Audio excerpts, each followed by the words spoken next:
He's had my show once. Okay.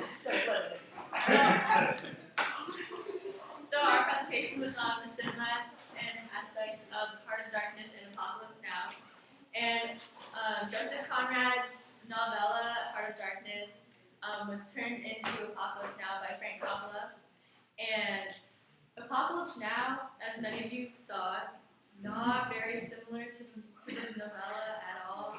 Like, there's only a few similar scenes, such as when Kurtz dies and says the horror, and when the chief Philip on the boat gets stabbed through the chest by the spear. Those are some of the only few similarities in the movie and the book. Some of the weirdest differences that I found was why they had like the Playboy Playmates dancing girls. And I was like, okay. And for some reason they changed Willard's mission into going after and like killing and murdering Kurt instead of the original version of the book.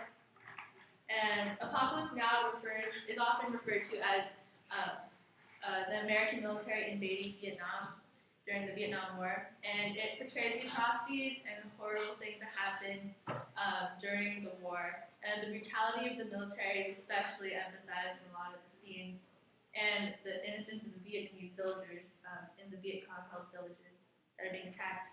And the savagery of the jungle and Kurtz mirrors the savagery of the Vietnam War.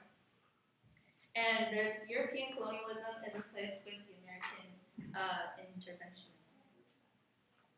All right, I'm going to give you guys a little bit more background information as well. So the question often raised when viewing this movie is does it accurately depict the Vietnam War? And the answer is, of course not. Well, no, I mean, it represents kind of the less than 1% of nutcases that were there. The film is really meant to shock and awe, to convey the madness of the war, as Katie was saying. The conduct of the soldiers and their effect on the Vietnamese aren't meant to be taken literally. Everything is dramatized for effect. It's what Mr. Hall would call a very artsy movie. And the movie becomes increasingly less realistic as Captain Willard and his crew travel farther upriver on an almost psychedelic journey backwards through time. And that's what Coppola intended for it to be. It's the pure insanity of the film and its ambiguous qualities that make it so brilliant, or at least according to the critics. As the director Francis Ford Coppola said, "My film is not about Vietnam, it is Vietnam. The way we made it is the way the Americans were in Vietnam. We had too much money, too much equipment, and little by little we went insane." And at the end of the presentation, we'll talk a little bit more about the filmmaking process and everything that went wrong as they were filming. Okay, so, does anyone know any cinematic aspects? Lighting. Lighting. Cuts. Movie score.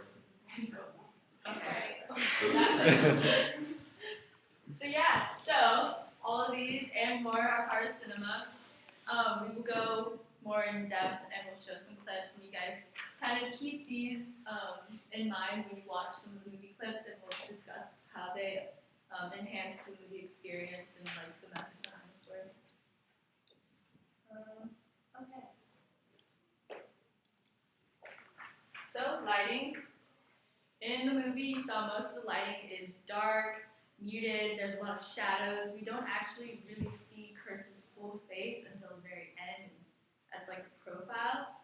And throughout most of his murder scene, it's like in shadows. Most of the colors are muted as well. There's also a lot of use of smoke. You saw different colors of smoke, like there was pink smoke, and like green smoke, yellow smoke, red smoke. And this is just something that I noticed. The red and white smoke were mostly used around Kurtz's home. You noticed around like, a lot of the dead bodies, there was white smoke. And green, pink, and yellow smoke was used by the military. So. All right, so the next few slides, we're going to talk about camera position, camera movement, and then sound mixing and editing. So for those of you who've taken cinema, just kind of bear with me here. So for camera position, in cinema, camera angle and distance become expressive devices. Often lower high-angle shots, in somewhat literal terms, convey the relative power of a character. One example is after Captain Willard emerges from the temple, having assassinated Colonel Kurtz, and the camera looks up at him from below, and that's an example of that. So he's kind of up on a pedestal there. It's powerful. Yes. Dutch angle, in which the screen is tilted, often conveys a character's inner confusion. And one example of that, it's not technically a Dutch angle, but in the opening scene when Captain Willard, his head is kind of upside down. So that's one example. The distance of shots also helps convey the character's emotions, intentions, or situation. When Captain Willard and his crew begin their voyage up the Nam River, the camera displays what is called an extreme long shot, in which the human body is overwhelmed by its surroundings. And in that case, it kind of represents how overwhelmed Willard is by the jungle, which also represents his own temptation and his corruption. When Kurtz is on his deathbed and says, the horror, the camera displays his inner terror and discomfort by the intense close-up. And you guys will see that. We'll play that clip later on. Next up, we're going to talk about camera movement. So camera movement encompasses a variety of different formal devices, including pans, tracks, dolly or crane shots, zooms, and even though with a zoom the camera doesn't technically move, it's still considered part of camera movement. So in Apocalypse Now, Coppola frequently uses pans to display the carnage, the most memorable pan being in the opening scene, in which the camera rotates from left to right to give a panoramic view of the explosions and the helicopters. Coppola also uses tracking shots to follow the helicopters from the ground during the famous Ride of the Valkyries scene, which you guys will be watching in just a bit. All right, next up we're going to talk about sound mixing and editing. So sound mixing is the alteration of three different categories of film sound. So dialogue, sound effects, and music. Similar to star lighting, a blend of the realistic and unrealistic takes place in sound recording. So microphones are positioned to pick up dialogue and sound effects in a sort of quasi-realistic way, so as to give priority to the character's dialogue. In sound mixing, recorders and mixers provide a perception of the action.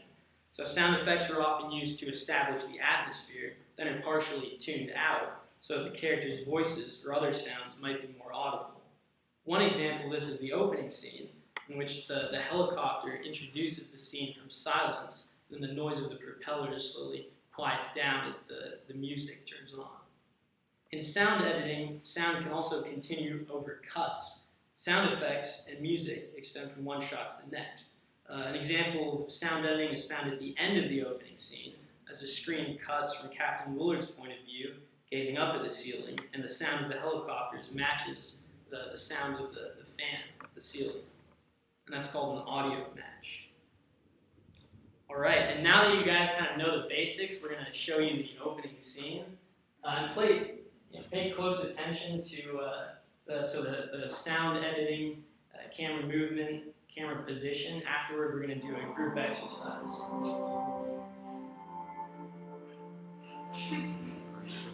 Bear with us.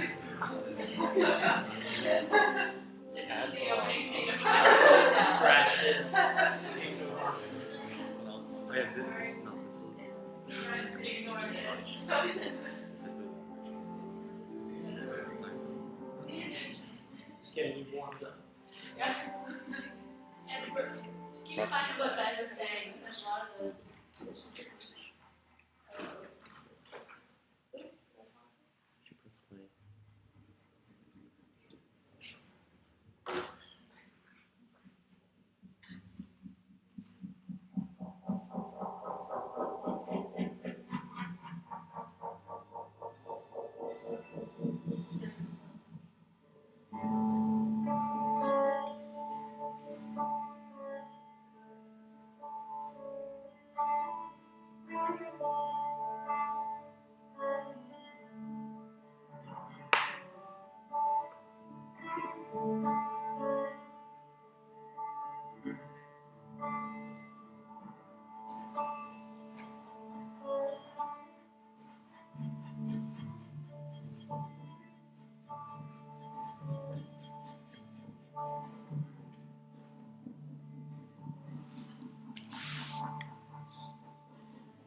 All right, what do you guys think? That's pretty intense. No, that montage right there really sums up everything you need to know about the film. The horror of war, the way how his life is turned upside down, and it also kind of represents like classical Hollywood conservation of like props and stuff. If you noticed, as it transitioned from the scene in the forest where things were getting blown up, the camera moved to the bedside table. It showed a picture of his wife, which he's going to talk about later, the divorce. It shows some alcohol. He's a huge alcoholic. So every single thing has importance. That's called mise-en-scene, the staging of action. And that's one of the categories of props. For those of you who are taking cinema, you guys are laughing at that. Just bear with me. All right. We're going to break up into 4 groups. So could you guys split up between those 2 tables? Oh, 2 each. Maybe this table needs Yeah, actually, Jack, you over there. All right, so if you guys could discuss camera movements. You guys in the opening scene. You guys in the back talk about the sound editing and mixing.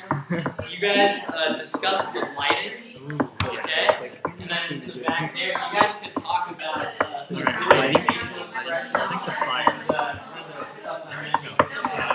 Lighting, we got the smoke with the greens from the military. A lot of lighting and haziness. On his face. I don't know. So guys, trying to figure out like how this relates to the movie's themes. The symbolism behind it. Very hazy and almost like a dream sequence. Even though it's like daytime, like where the man is. There's a light there's a lot of curtains. And that, of course, with like the shadows with Kurtz, it's like representing his inner darkness. Also, if you notice, is that the room he's in, all the shades are dark. So like, it's like he's Scene. Huh? Because he's the one. Oh yeah. He was like dancing around his bedroom. Is he crazy? Yeah, he was like going insane basically. Because of what? Was that before? Yeah, it was the opening scene. That was like before what happened in the movie, not like after. No, before, yeah. You don't see that technique where they, like in modern movies, where they have 2 kind of videos going on, like layered on top of each other. You can see kind of both. Yeah, that's really unique. There were like 3 different scenes. But you don't see that in modern movies. You see that in a lot of like classics and like other movies, but not in modern movies. It's very effective. I'm not sure if I like that. It has I think its place in certain movies. I like just fast cuts, you know. Like, Yeah. especially the parts where they're panning across his hand with a cigarette and alcohol. the way like It's a pretty awesome movie. the way It's like it's unique. modern, It's, like it's quirky. with Like nature it's ideas, like just like Yeah. zoom in a bit and then cut to the cut to this, cut to this. It's kind of like that kind of thing. But we're talking about lighting, so we're talking about lighting. What else is there really to say? Other than like Very like that red light, oh yeah. With contrast to the with green. with the fire, yeah, definitely. It's very intense in that part, so like to represent the reality. Alright guys, just another 2 minutes and then we're gonna read through. And the transition between the fans. It's almost like you wonder, was that like a miniature? Like you think, like that was a miniature set. Yeah, so they wouldn't have blown up in Fire Forest. And there would have been like little tiny helicopters, like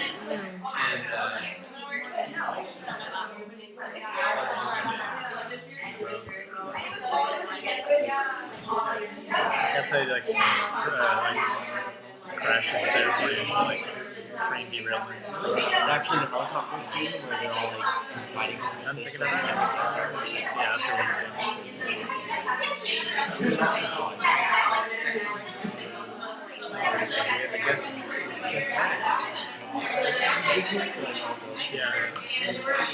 Getting ready for semester 2.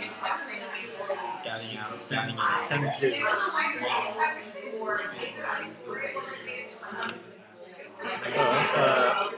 Anything for the lighting?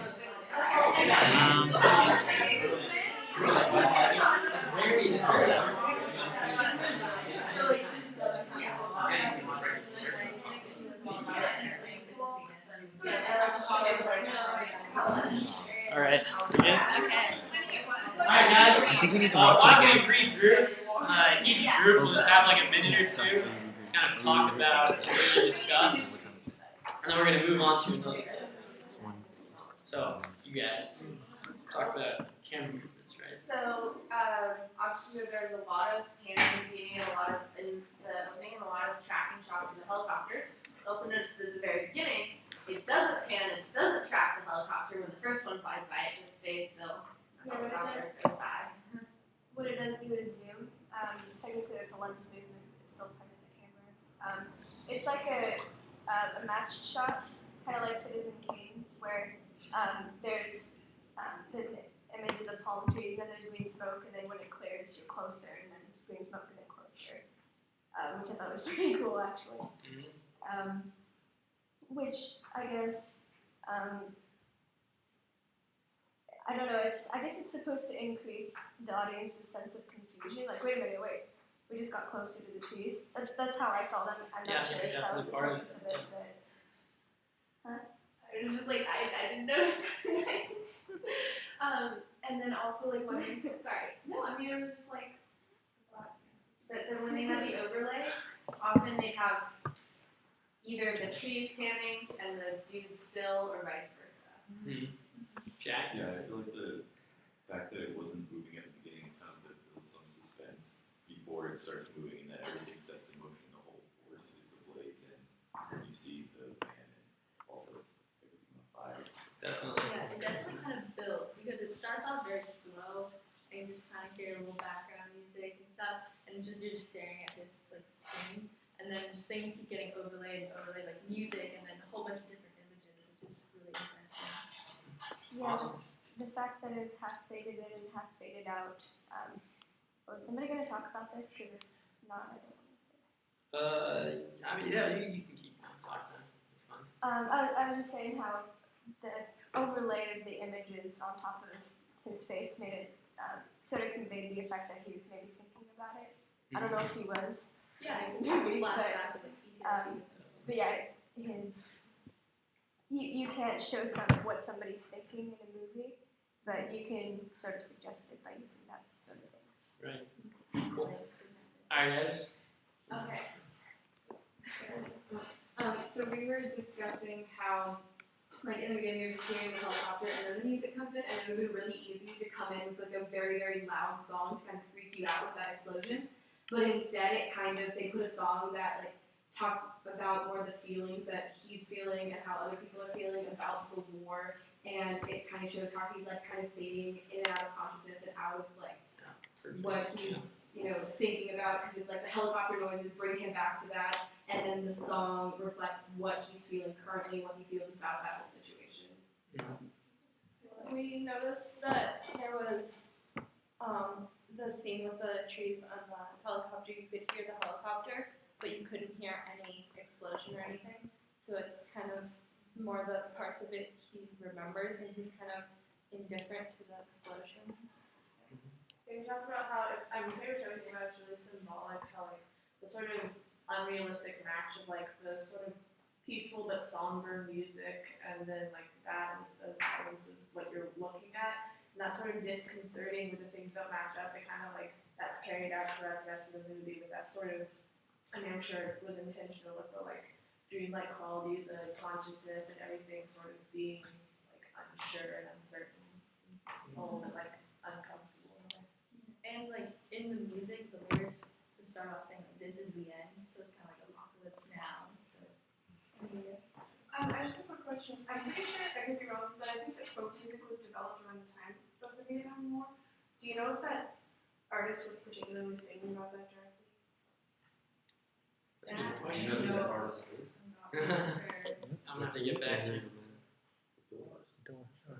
Okay, well, in the meantime, you guys want to. There's one where lighting. Yeah. Yes. Yeah, and then we're gonna show the next clip. Ryan had a good point on the. Go ahead. Oh, okay. Well, yeah. If you notice, the shades were sort of drawn in his room, so it was kind of him shutting out the light. Maybe kind of what you alluded to in the worst state that he was in. Yeah, there's a lot of symbolism there. For sure. Yeah, and it was daytime. You can tell just by kind of outside, kind of penetrating through the shades, maybe. But yeah, even though it's daytime out, it's still really dark inside his room. And just like the intensity of the light coming from the fire just represents the carnage that the war just consisted of. Yeah, and the light from the fire is a contrast to the green smoke.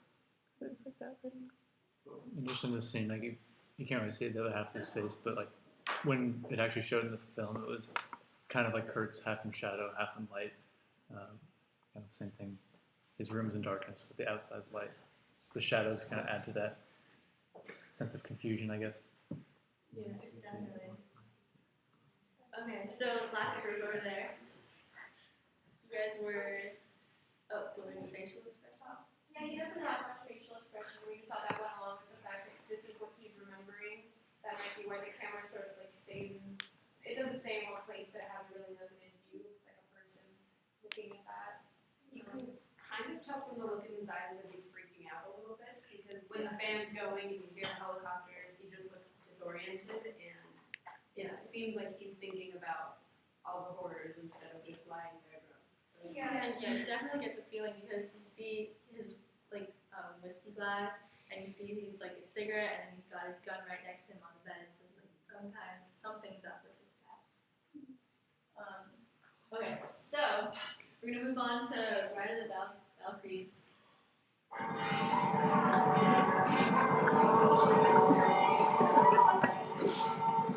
After that. The real question. Yes.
Okay, so this is definitely a lot different than the opening scene. the music is obviously a lot more energetic and a lot more like oomph to it. What was interesting was the explosions. I felt kind of added to like the percussion of the song, so it's like it kind of adds another layer to the music score itself. It's like da da da da, and just an explosion goes off, so it kind of crash cymbal-ish. And it also the scene adds to like the brutality of the military on these like innocent Vietnamese villagers who are like running for their lives away from these people. And later in the scene, it shows them just like gunning down an innocent woman. Yeah, the music score really it's kind of sick. You know, it's like this triumphant parade, and they're just blasting people, and people getting shot left and right. It's weird. I mean, it's And brilliant. then the guys on the helicopter are just like laughing or like, come on, and they're just cheering each other on. And the fact that they're even playing the music and the guys like, oh yeah, it riles up the guys and men love it. And it's like, while you're gunning down innocent people, like, why is that so exciting for you? So it kind of like makes the military seem a little less human. Yeah, it's weird. It's weird though, how they showed the faces of the guys in the helicopters and not the faces of the innocent people dying. Because it seems like it would be the other way around because they're trying to, like, I don't know if they're trying to deglamorize the military in this movie, kind of. But usually they do. They would like show the camera would spend more time with the people dying because then we feel more indignant for them. But here we're spending more time with the people shooting, and I'm not sure why that is. It's probably makes sense. Just thinking about that, it seems to me that keeping the camera on the people shooting is rather than turning them into this inhuman force of evil and saying this is what happened. It's keeping them human. It's saying this is what we could do if we're not careful. Yeah. With ourselves. This is Hertz's death scene. Film swatches. It's pretty awesome.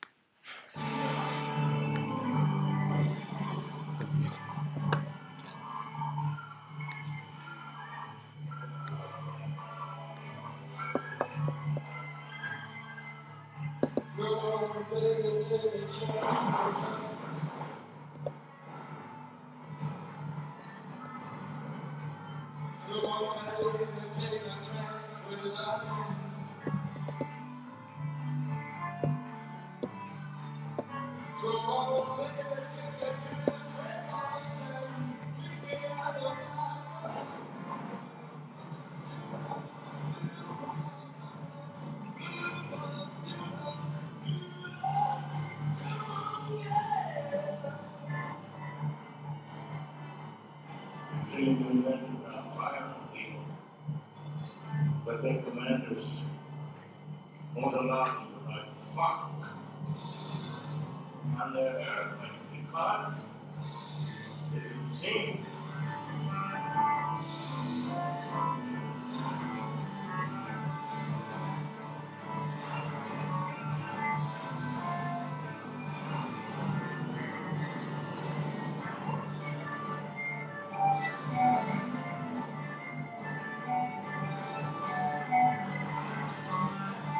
Don't have to watch it.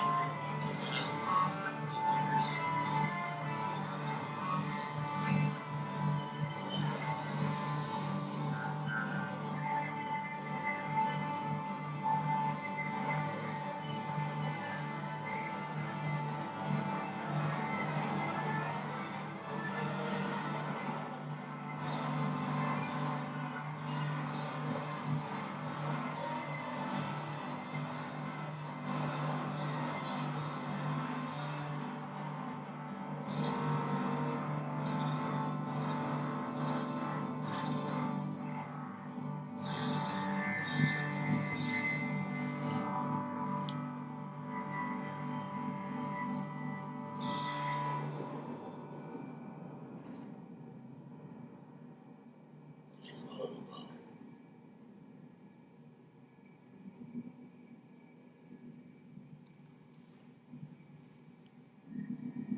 That's obviously very intense scene.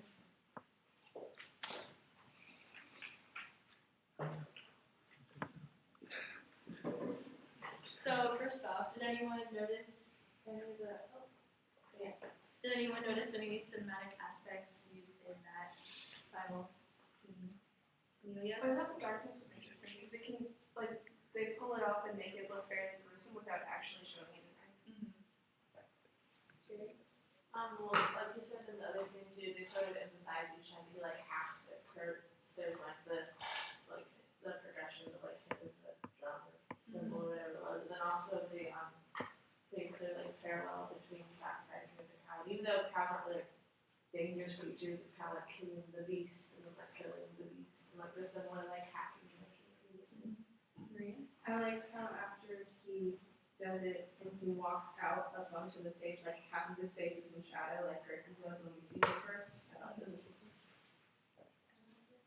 So back to thinking about the cow, and I thought something else when I saw the cow as well, because so I mean I've been thinking about the Neo for the past couple days, but there's the sacrifice.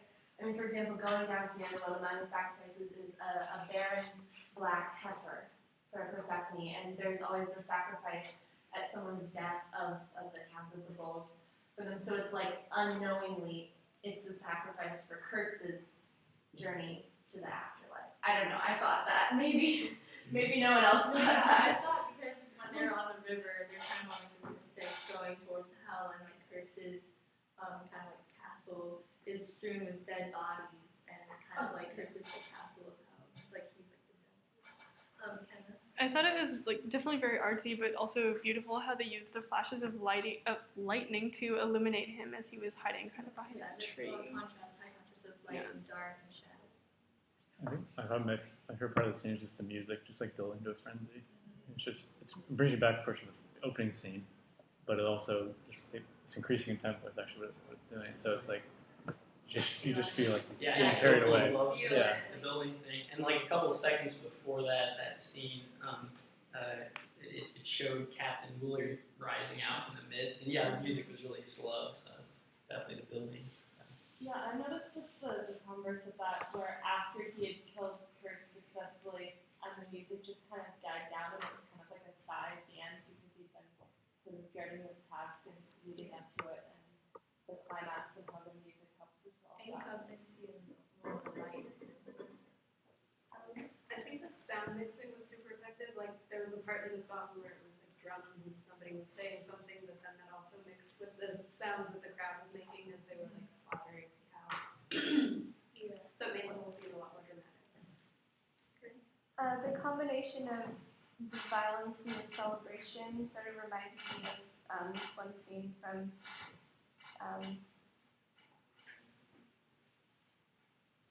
oh my god, this is so embarrassing. It's okay. They'll come back. Yeah, it'll probably, come it's back. fine. I thought the lightning was interesting because it didn't seem to fit. Like I felt like they could have done well with it. Well, it was very like 1960s like horror film and didn't seem to flow with the rest. You got it? Schindler's List. Yes, you can all laugh at me. There's a scene in Schindler's List where the Ralph Fiennes' character, Garth, is slapping around this girl in the basement, and then there's a celebration above, and it switches back and forth really fast between those two scenes, and the contrast makes both of them seem really, or it makes the juxtaposition. Good. Alright, one last comment, and then we'll move to the last slide. It's actually just a question. It's a quick one. Sure. When was the movie made? 69. Okay. 79. Yep, 79. My bad. 79. They could have been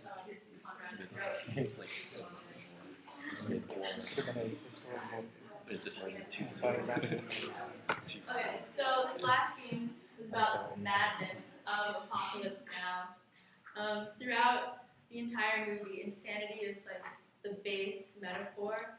It's just the insanity of the jungle, the insanity of Kurtz, the insanity of the military, and the Willard's insanity that you see. He goes through this this one scene that's like really powerful. And you just see him break down in the room, and he just like is like doing this weird dance, and he just punches a glass mirror. And we actually watched this documentary, and that scene that they filmed was actually him super drunk. And he actually accidentally punched that mirror, and it sliced open his thumb on accident. And they stopped, and they're like, "Oh no, we need to stop. You broke your hand, or you sliced open your hand." He's like, "No, keep going." And so they were basically filming this actor's like pure emotional breakdown, and it's kind of an insight into his own psyche of his madness and probably frustration working on this film for so long, because it went on for 3 years of film production. And they're out there in the Philippines actually filming most of this. And people were just going crazy.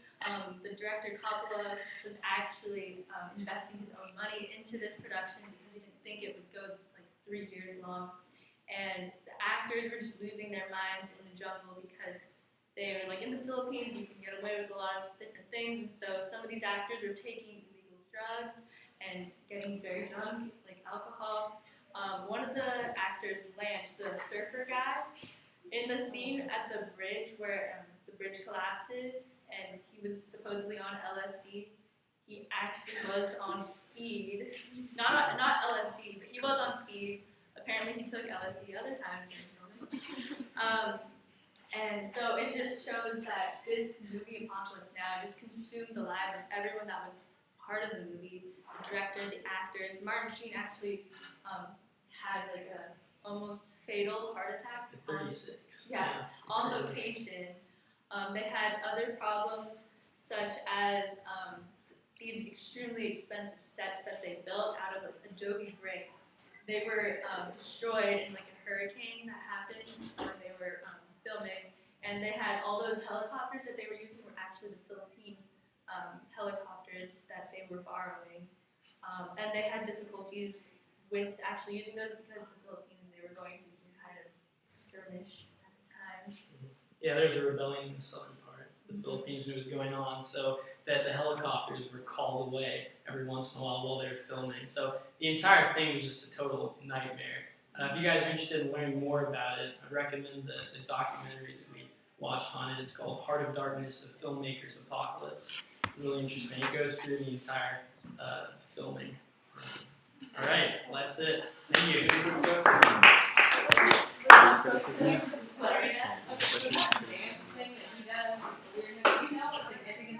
Oh, yeah. The entire. The other guy did it too. Yeah. Wait, are you talking about when he was drunk? Yeah, because Wait, demonstrate that? He was completely drunk in real life, as Katie was saying. So like when we watched the documentary, it showed him without the music and everything. He was standing there, and Coppola said, "Hey, go over to the mirror." And he walked over here and he said, "Hey, look at yourself in the mirror. You look beautiful."